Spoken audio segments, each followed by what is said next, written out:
Good evening, everyone, and thank you so much for being here with us tonight. Welcome to Celebrating Diversity, a program that is created by Dutch National Opera and Ballet, and in which we celebrate our Black achievers as a part of Black Achievement Month.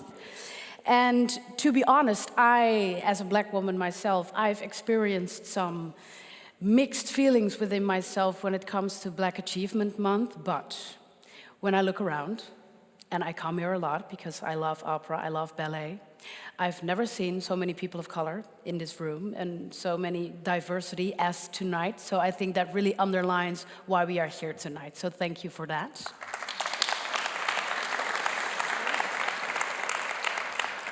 My name is Sosha Duysker, and I have the absolute honor to be presenting and hosting this special evening for you tonight and with you tonight. As you all know, this second Sunday evening will be dedicated to the opera Blue. I should say let's start right away with a quick chat about the importance of Black Achievement Month for Dutch National Opera, and also the commitment to bring new operas, new music, and today's stories to the stage. So please welcome the Artistic Director of Dutch National Opera, Sophie de Lins. Thank you. Thank you, Sosha. Sophie, good to see you. So first of all, can you tell us something about the importance of Black Achievement Month for Dutch National Opera? With pleasure. But first of all, together with my General Director, Steen Schodevoort, I would like to wish you all a very warm welcome. Also a very warm welcome to John Leerdam. He's the Artistic Director of the Black Achievement Month. It's wonderful, John, that we can do this together. To answer your question, why do we want to be part of this very special month? First, it's a moment of celebration. It's a moment to celebrate special achievement from artists with African roots, special contribution to the arts. And of course, we would like to be part of the celebration. It's beautiful to celebrate. But as important as celebrating for us at Dutch National Opera is to open up the dialogue, to learn from each other, to connect with each other. And it's only by doing so that we can enrich the art form, opening up the art form to new stories, new horizons, new interpreters, new storytellers. That's very important. So we want to be a company for everybody. It's a lot of work to do this. It's a long journey. And it starts with what we bring on stage and who's telling the stories. Exactly. So, and can you tell us something about the commitment to bring new operas with contemporary stories to the stage, and also the decision to bring Blue, the opera Blue, which will have its European premiere here? Blue, and I look at the team, I look at Tazewell Thompson, who's here. Blue is an opera that exists already. It had its world premiere in America a few years ago, and it was a big bang in the opera world when it premiered in Glimmerglas in 2019. Why was it a big bang? I think it's because it's a story that needed to be told. And it's Tazewell, who you will meet tonight and hear, who shared his very personal story, a story, again, that we needed to tell on our stages, in our theaters, and it's a very moving and it's a very authentic story. And yeah, this is the story that we believe needs to also be told in the Netherlands. Yeah. And we're very happy that the whole team accepted to present the European premiere in our theater. Yeah, and we will dive in it tonight. Thank you so much, Sophie. Thank you. Have a wonderful evening. Thank you.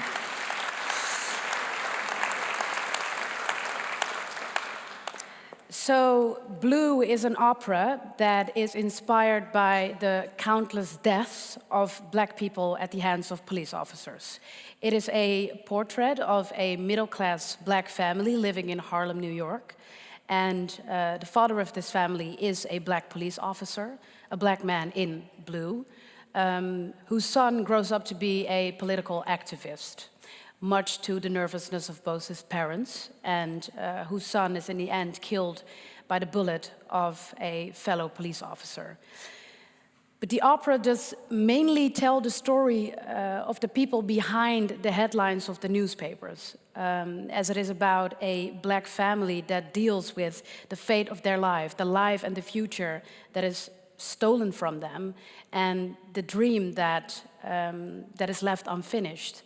And tonight we are going to dive into several themes of this opera, together with librettist Tazewell Thompson, as well as some of the opera singers, and a variety of guests who recognize themselves and their lives in different themes from the opera.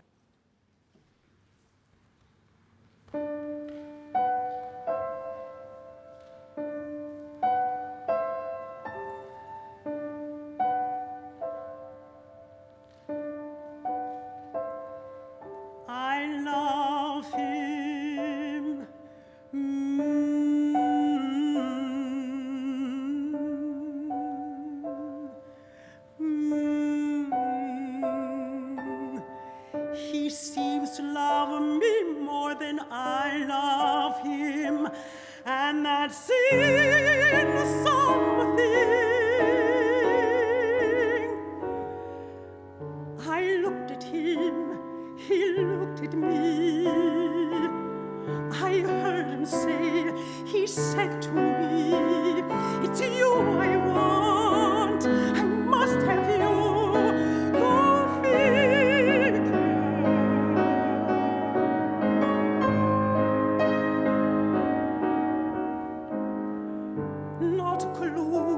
Of who I am and what I'm not, he didn't care. He said to me, I'm in his hair. Go figure.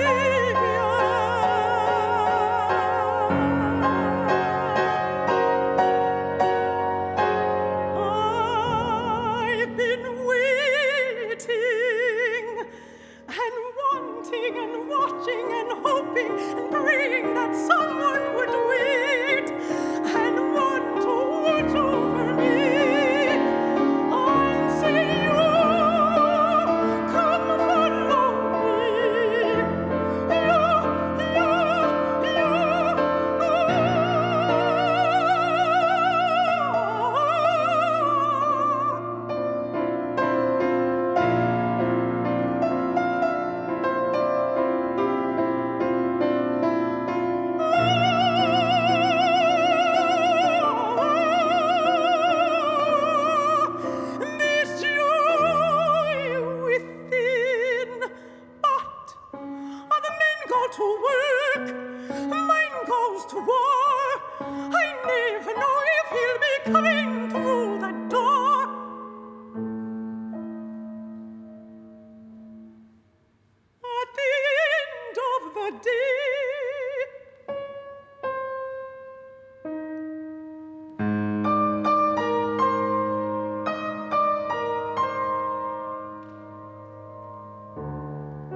How will it end? How did it start? How can it be? He just wants me. Where I am, he wants to be.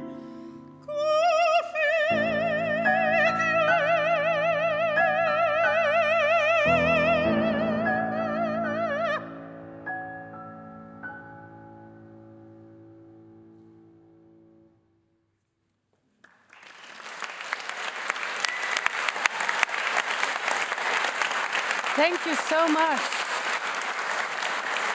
Thank you so much.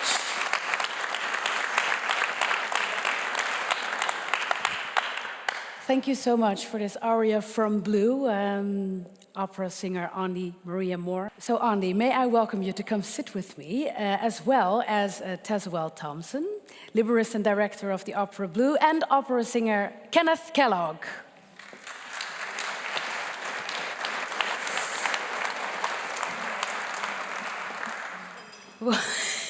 Is it okay?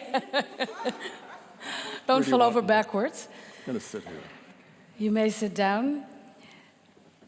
Welcome. So I must say, don't Don't lean back. It's just a suggestion.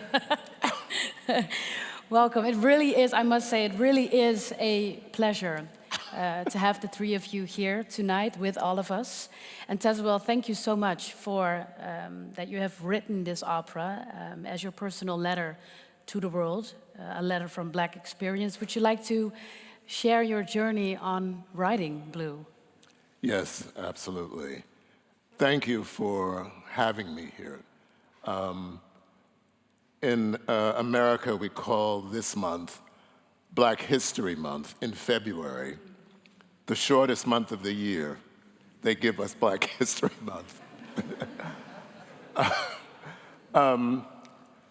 As a black man living in America, it has been joyous to get up in the morning and know that I can work in opera, I can work in theater. I started as an actor. I was also a teacher. I headed various theater departments in different schools. For a year, I was the head of opera studies at Manhattan School of Music, a very prestigious post. But I always felt that there was something that I needed to do to contribute to, or at least respond to what I felt was, not felt, what I saw was happening to my people across the country. For decades, and certainly this has been going on since, blacks have been brought to America. And it occurred to me in 2015, Eric Owens, a brilliant opera singer in America, he and I found ourselves at various festivals and opera houses, and we were crossing paths. He was either finishing an opera, I was beginning one. We had an opportunity twice to work together in an opera where I directed him. But our conversations always turned to what can we as artists do to have a discussion, but even more so, of course, we vote, we write letters to our representatives, we urge others to join us on picket lines, and we do that. But we didn't feel it was enough. So an opportunity came to me when Francesca Zambello, who runs the Glimmerglass Festival, the same position that Sophie has here, she approached me and she said, I know that you've been having this conversation with various opera singers of color and also with our audiences and talkbacks. She said, I'd like you to look at this list of writers, playwrights and librettists. There were 5 on the list. And she said, because I'd like for them to write an opera and that addresses the injustices of the way blacks are being treated by the unjust laws in general, but in the shooting and killing of blacks by white police officers in particular. My name was not on that list. So I said, what about me? 3 of the names were very recognizable. One was a major writer in America, and 2 I had not really heard of. So she said, well, you're always so busy, and you're teaching, you're directing, you're writing plays, and I said, so? Let me see if I... She said, but have you ever written a libretto before? And I hadn't. So she said, I already have a composer. Her name is Jeanine Tesori. Jeanine Tesori is very well known in America. She's written for film. She's written for the theater. She has a musical that is now in previews on Broadway. She's written opera. She has a commission from the Met. So she said, you'll have to show her your work and see if she thinks that you can do this. So I said, even better, give me a couple of weeks and I'm going to come up with an outline.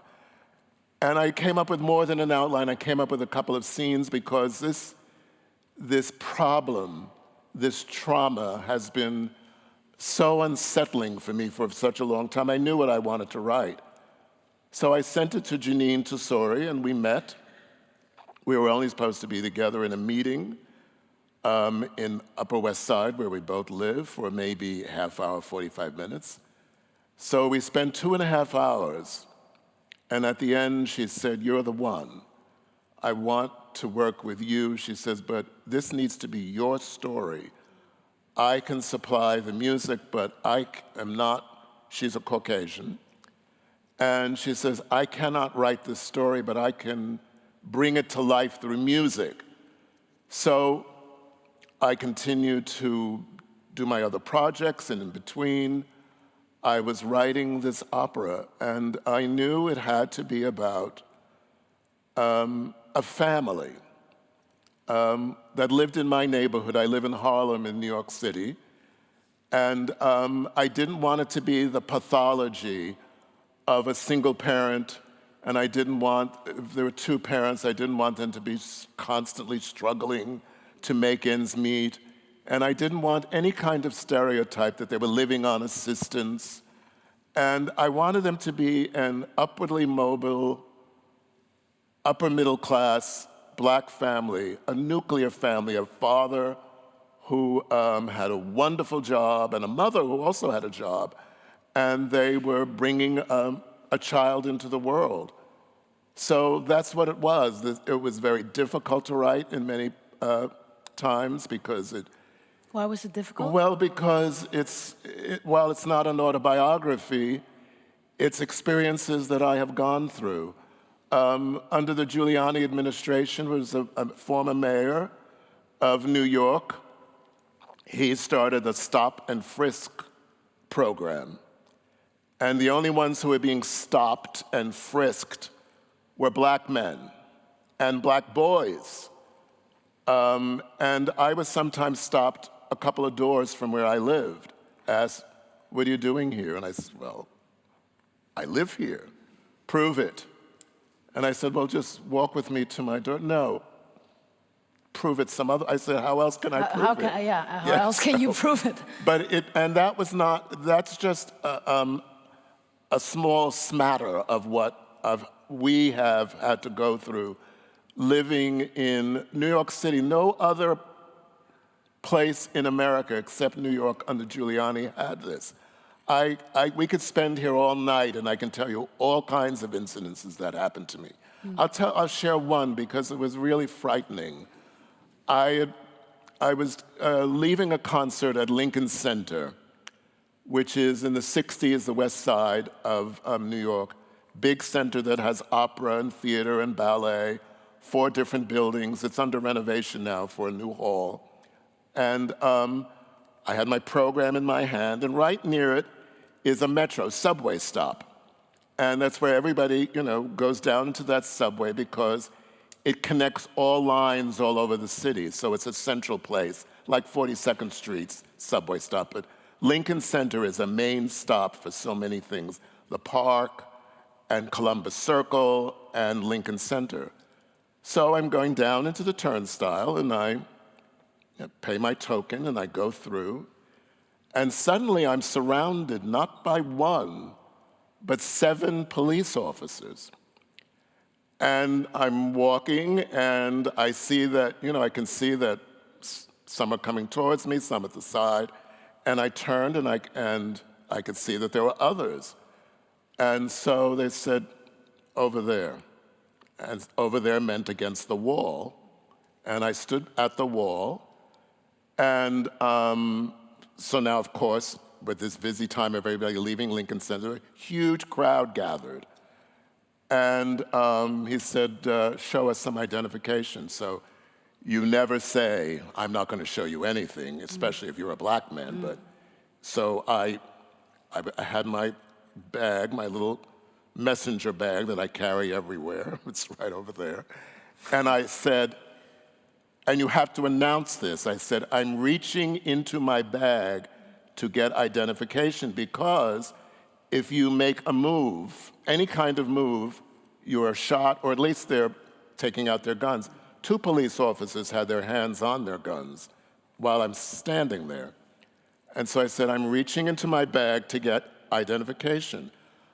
I carried my passport everywhere. A lot of Black men do. So I said, I pulled out my passport, and one of the police officers opened it and said, "What's this?" And I said, "It's my passport, sir." You have to say sir also. "It's my passport, sir." His response, "Don't get funny with me." I said, "I'm sorry, sir."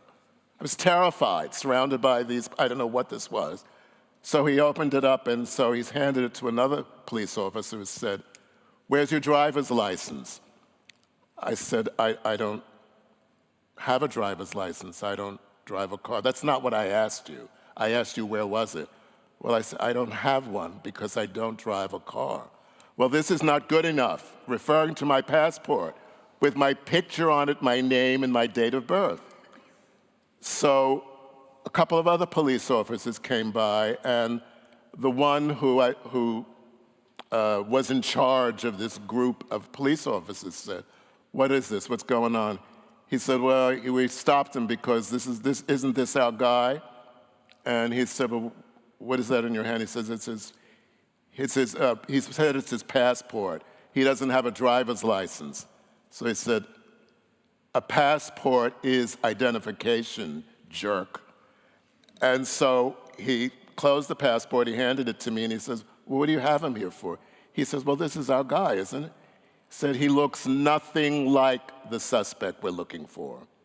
Our suspect is 6'2", light-skinned black man, and he has a mole down the side of his face." He opened up a photo and showed, he says, "This is our guy." So he said, he dismissed me, but rather than saying, "I'm sorry that this happened to you," he said, "You can go and stay out of trouble." So that's one of my stories. Yeah. So I just felt, and this happened long before the 2015 and before all these other killings that went on, but I knew I had to write something. And I knew that it had to be also from a family perspective. What I didn't know was that I was going to put police officers in the opera, because that was never my intention at all. And I have 4 of them.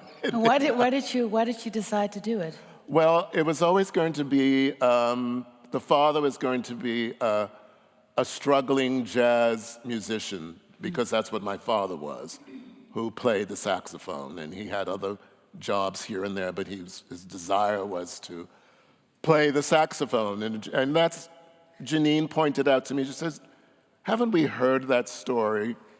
And she's right. And she said, "And you said you wanted him to be upwardly mobile and that he has responsibilities."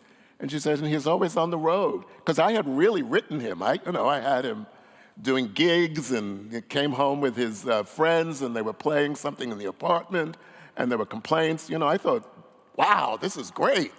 And she said, "No, what if he was a police officer?"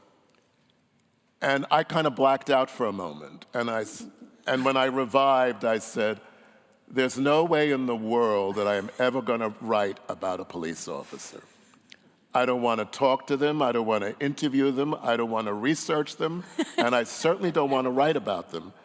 So now I have, as the leading man in blue, who is a police officer. And in the prologue, and that was just a small section of the prologue, I wanted the opera to open where a black man wearing a hoodie faces the audience, and you don't know, who is he? Why is he looking at us like this? 3 other police officers, which you didn't see tonight, come on like they came on to me, and they want to know who he is. And they don't know what's going on with him, but he knows he's not going to retaliate. He's not going to give them any problems. But he does go off, and he starts to change out of his hoodie into a police uniform. And you realize the other 3 black police officers, they're buddies, they're comrades. And that was important to me, that if I was going to write about a police officer, I was going to go really in there, like Paris did, what he went through with some of his abuse and his racism. And it seems that it's Amsterdam and New York City as well. So the police officer idea paid off really well, because imagine a black man, a police officer, whose fellow police officer is the one who kills his son. So that conflict was not only the stuff of theater, but it was the stuff of great opera, I think, for Janine to compose. I'm hoping that many of you can understand what I'm saying, because I've met some wonderful Dutch people here who have no idea what I'm talking about when I come up to them. So I really hope you can understand me. And I think there are we no can, titles right? above my head. We can. Oh, wow.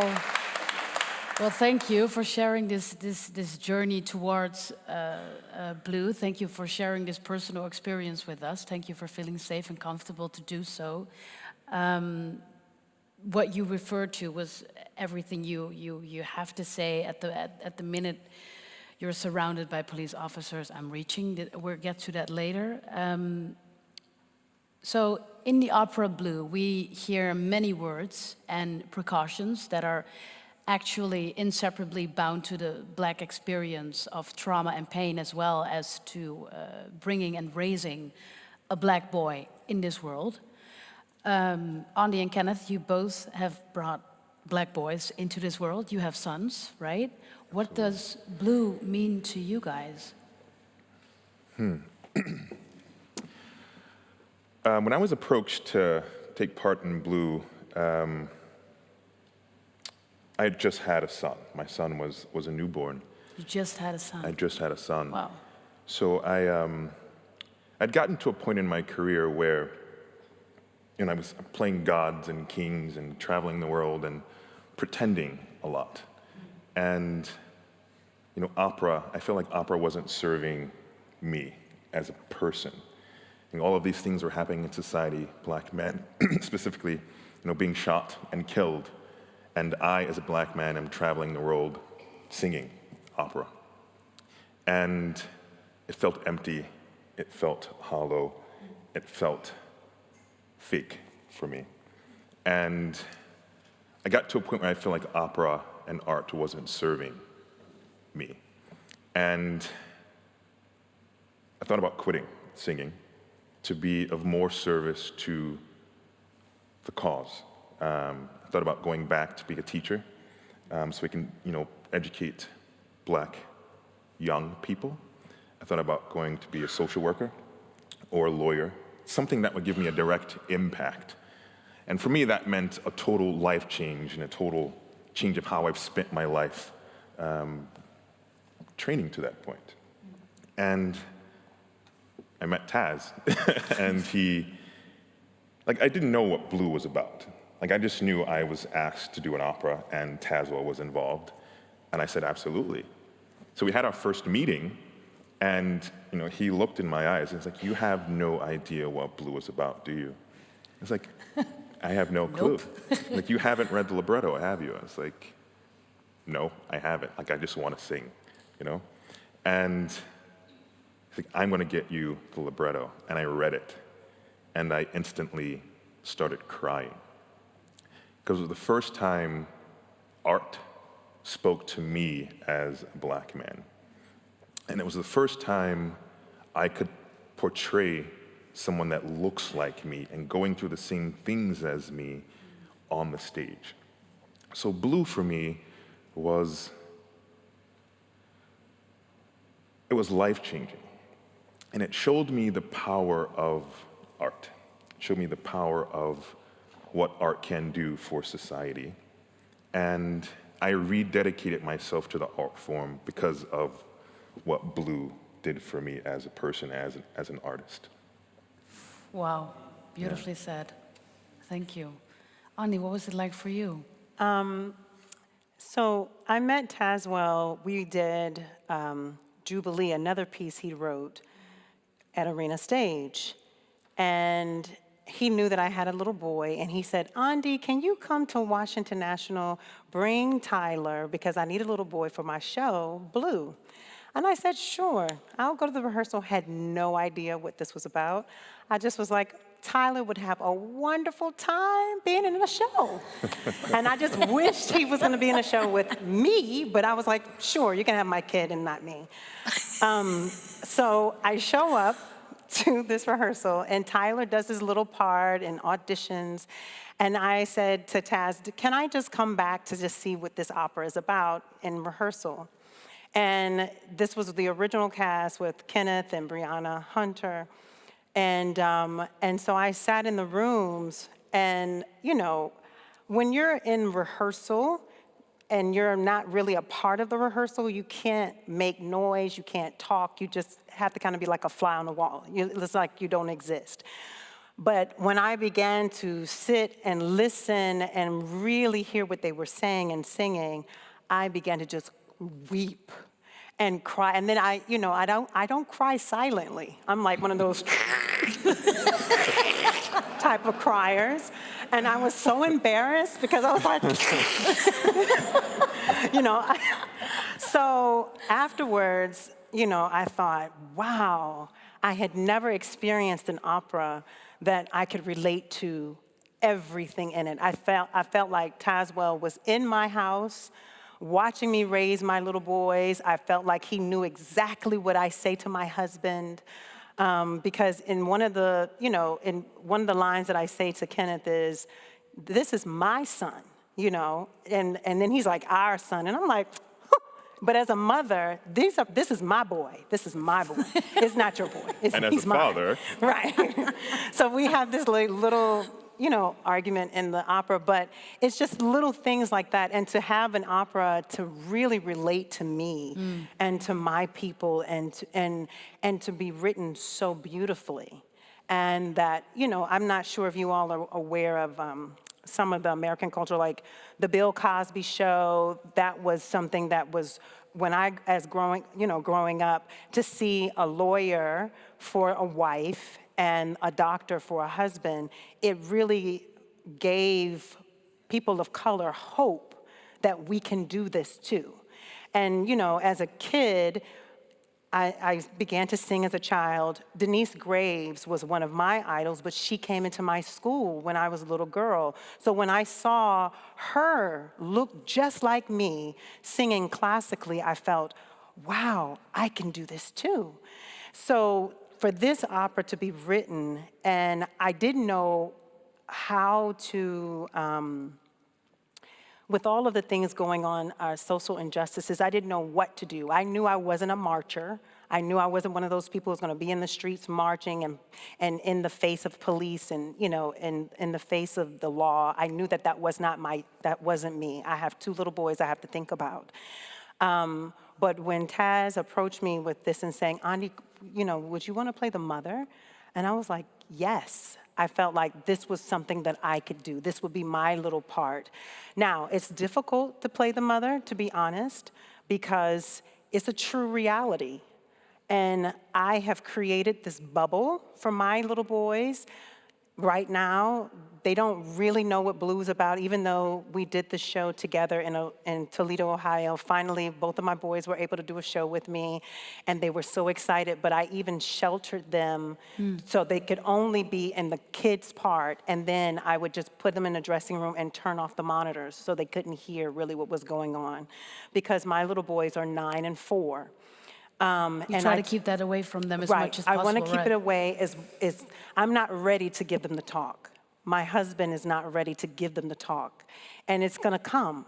We know it's going to come.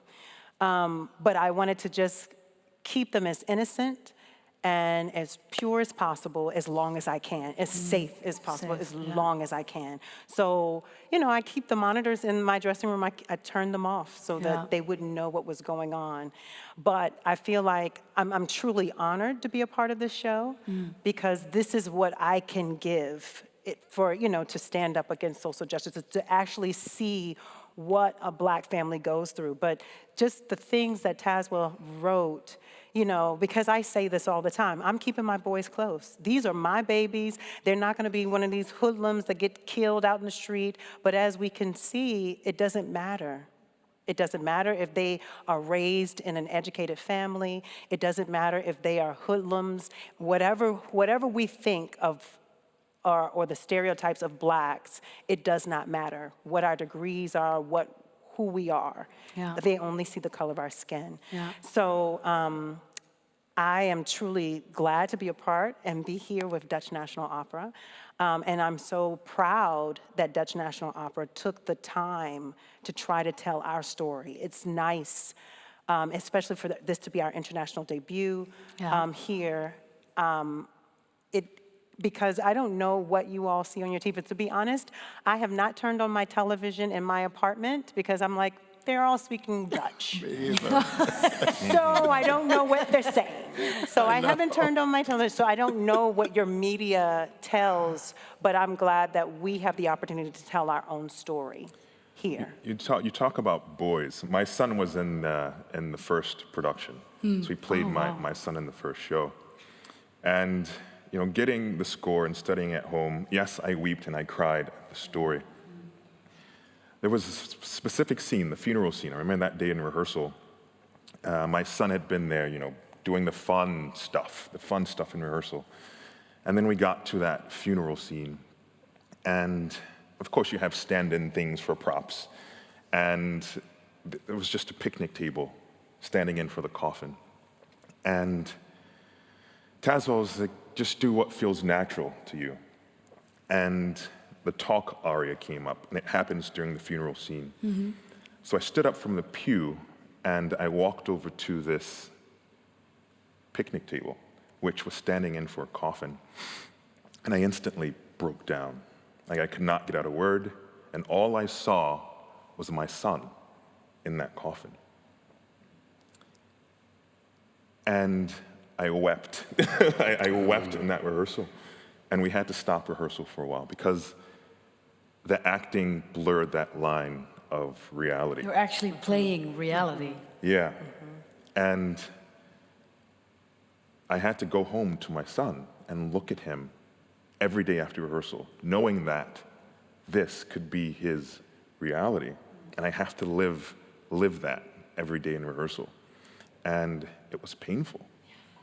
And there was something that Janine Tesori said very early on in the process, that every time that happened, like I repeated what she said. And she says, to do a piece like this is going to cost you something. And for me, it was that heartache. It was facing that pain. It was facing that possibility. It was facing that drama as an actor while living it. And I had to make a choice. I've been fortunate enough to do every production of Blue that's been done. But every time I sign that contract, like I remind myself it's at a cost. It's a really tough reality to deal with as an actor. Yeah. Let me also say, though, all of these things did happen, and they continue to happen whenever I direct Blue, and it is tough. And there has, in that first production, those rehearsals, people just couldn't go on, especially Ken. But I also need to tell everyone here, please know, there is a lot of humor in this opera, a lot of humor. The first three scenes are very, very funny. There's a scene with the bar with the police officers, his fellow police officers, who are waiting for him to come in and tell them, did you have the baby? Is it a boy or a girl? But they're watching a football game, so it's like, oh yeah, fine, yeah, and they're on the game. So I mean, it's a wonderful scene, and Dutch National Opera has found three incredible singers to come in to be with Kenneth. And then the scene in the beginning with the girlfriends who the mother-to-be says, I need you to come back to Harlem. We're best friends forever because there's so much I have to tell you and it's urgent, just get on a plane. And it's a laugh riot up to a certain point. And then she tells them, first of all, they didn't know if she was engaged. Then they didn't know that she got married. Then they didn't know that she married a police officer. And then they didn't know that she was pregnant. So all of these things are hitting them all at once. And then it changes, of course, when they find out it's going to be a boy. And their whole attitude changes about, you realize what you're doing. You're bringing a black boy into the world. In the bar scene, when he says, I had a boy, the buddies are like, what do you mean you had a boy? How did that happen? We tried and we couldn't have a boy. How did you get a boy on the first stop? So so there's a lot of, and in the hospital scene, when she gives birth, there's some humor there. So I don't want you to think that it's tragic from the very beginning to the end. There's, like life, it's a complex story. Yeah, it's a beautiful journey. And so it's a journey. So you go through, you come for the party, and you might have to stay for the pain. Yeah. But it's there. Right. Yeah. Oh, my Lord, I can't wait to see it. Well, Kenneth, you sing the role of the father in this opera, Blue, and you're going to sing for us an aria known as, we've just spoken about it, The Talk, which is a title that refers to the actual talk that black parents have with their kids on how to behave, how to cope with police, and how to behave in the world we live in. So would you like to sing that for us? Absolutely. So please, a round of applause for Kenneth Kellogg singing The Talk from Blue.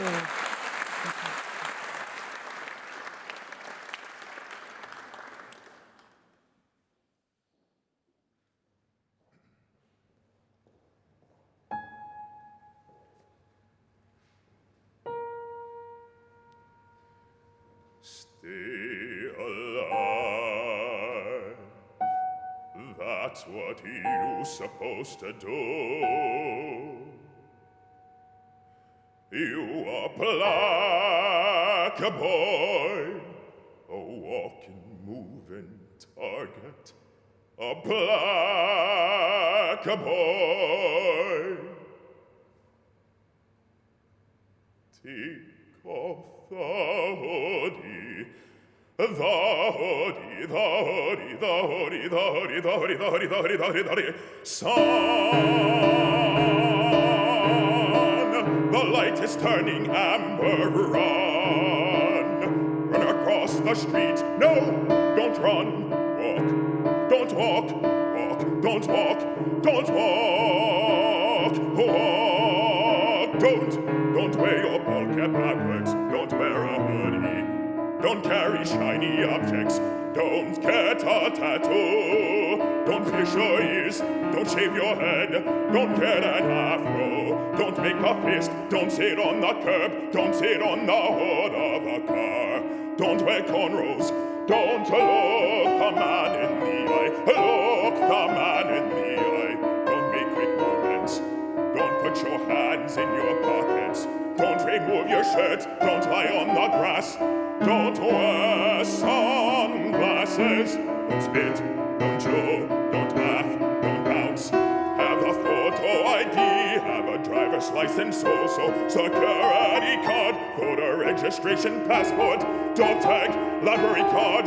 Don't run. Don't run. Don't run. You are black, boy. The hoodie. The hoodie.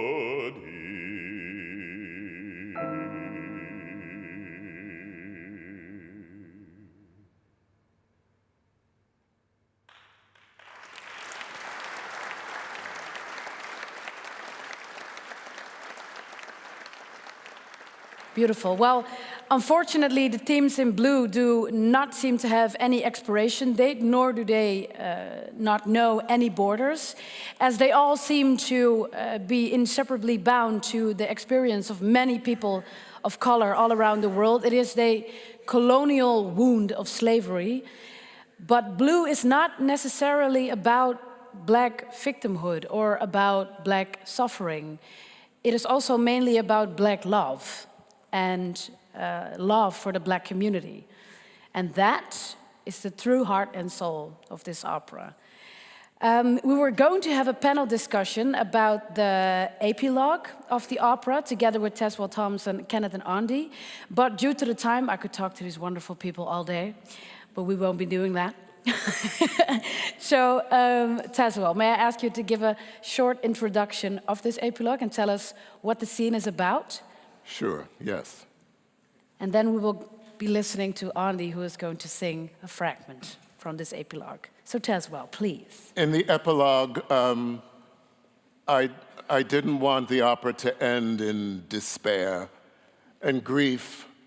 I did want to see if we could capture a moment as the opera is ending where the family, the father, the mother, and the son sat down to a meal. And so I wrote it, and Janine composed wonderful music around it, including a prayer before they ate. And, but prior to bringing both her boys to the table, as she calls them, her husband and her son, she sings about all the different types of foods that she has to make, one for the son and one for the father. The son is a vegan and will only eat certain types of foods, and the father will eat anything that's handed to him. But I also thought it would be an opportunity to mention all the different types of foods that are associated, particularly in the Black culture, that was handed down from ancestors. You won't hear all of that tonight because it does go on. And Aundi and Kenneth have not had a day off. This was to be their day off. But they wanted to be here tonight, and they have an early morning rehearsal. But she does list all of the things that seduces both the men who are arguing in the next room to the table to put aside their grievances and to have a meal. One thing that I do want to say is that that she does sing about greens. And greens in the Black culture, especially collard greens, is a dividing line. When you go to someone's house and they're serving collard greens, that tells you whether they really know what they're doing with collard greens. And there's so many ways that you can cook collard greens, and everybody who is Black, certainly African Americans, they will weigh in on whether you can cook or not, especially by how you cook your collard greens. Have you torn them? Have you cut them? Have you let them properly soak? Do you put them in ham hocks? Do you put them in some kind of a turkey leg or something, or do you use ham? So it goes on. Now, the reason why I want to talk about greens just for a second here is during the slavery, greens was the only thing that Black slaves were allowed to grow on the plantation. They had a little tiny plot of land next to their shacks that they lived in on the plantation, but they were not allowed to grow any other type of vegetable except greens. And the reason for that is the owners, imagine say there were, the owners of these slaves, the white people living in the houses, did not eat greens because greens to them was grass, or even worse, weeds. So all of these different greens that the mother sings about, collard greens and, say it. Chard, kale, turnips, dandelion. Right, there's at least 13 different types of greens. And these were harvested and cultivated by Blacks as early as the 1600s. This is what they survived, and this is what gave them resilience and the willing to, it gave them sustenance. And greens have so much nutrients. So she lists all of these greens that she attempted to here now in the opera. So what you're going to hear is just the beginning of this whole aria that she sings for quite some time in the epilogue of the opera. It's entitled Food from Our Ancestors. So.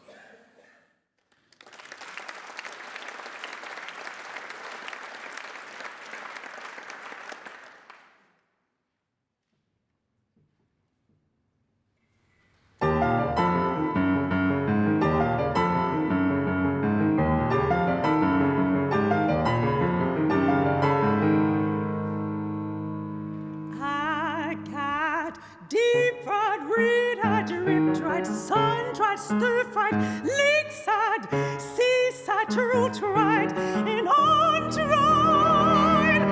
Come on!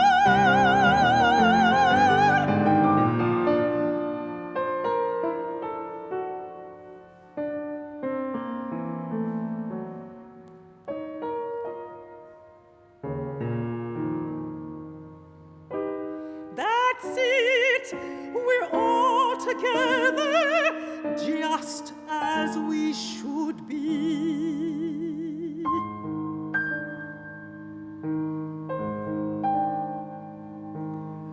Partake your senses, full feast your eyes, a festivity of food made with love, made with love.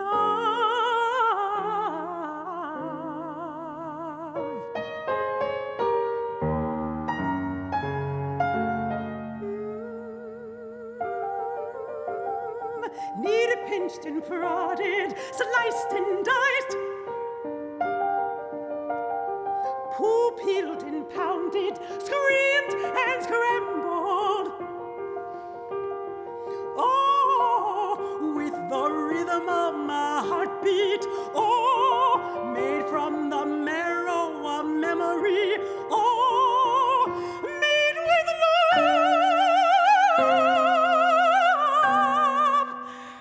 Made with love. For my boys. For my boys.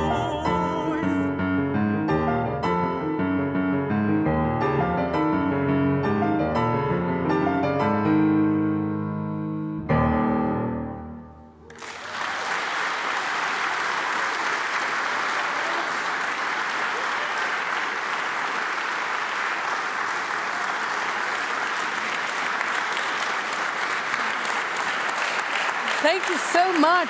Thank you so much, Aundi. Well, Black American soul food it is. And in a few moments, you will be able to experience some of the rich flavors of Black American soul food yourselves, packed in a small package made by Toespijs. Dear people, we've reached the end of this evening, may I have a very warm round of applause for all the artists, all the singers, all the dancers, all the speakers. Please come with me. Here they are.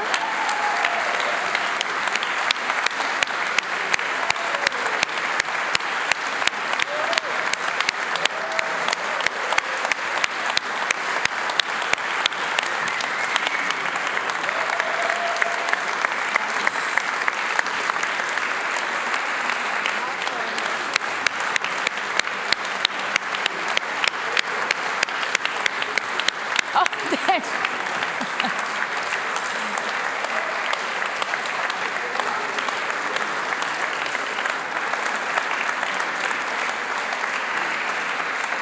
Wow, thank you all so much for coming tonight. This was our second Celebrating Diversity evening dedicated to the opera Blue, which will have its very own European premiere here at Dutch National Opera within just a couple of weeks. So thank you all so much for coming. I hope to see you all there. I expect to see you all there. And also next week, when we have our third and last Celebrating Diversity evening, which will be an evening with Dutch National Ballet. But for now, thank you so much for coming and being with us tonight. Good evening.